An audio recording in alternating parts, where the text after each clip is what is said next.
বাংলাদেশের সংখ্যালঘুদের ওপর অত্যাচারের এক ভয়ঙ্কর চিত্র উঠে এলো সাম্প্রতিক এক রিপোর্টে।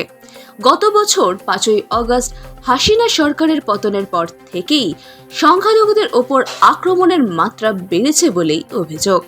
বাংলাদেশ হিন্দু বৌদ্ধ খ্রিস্টান ইউনিটি কাউন্সিলের রিপোর্ট অনুযায়ী মাত্র 5 মাসে 32 জন সংখ্যালঘুকে হত্যা করা হয়েছে। 13 জন সংখ্যালঘু মহিলা ধর্ষণ ও গণধর্ষণের শিকার হয়েছেন। 133টি মন্দির ভাঙচুর করা হয়েছে। এছাড়াও হাজারেরও বেশি সংখ্যালঘুর বাড়ি ও দোকানে হামলা চালানো হয়েছে। সরকার বদলের প্রথম 15 দিনেই 2010টি সাম্প্রদায়িক হিংসার ঘটনা ঘটেছে।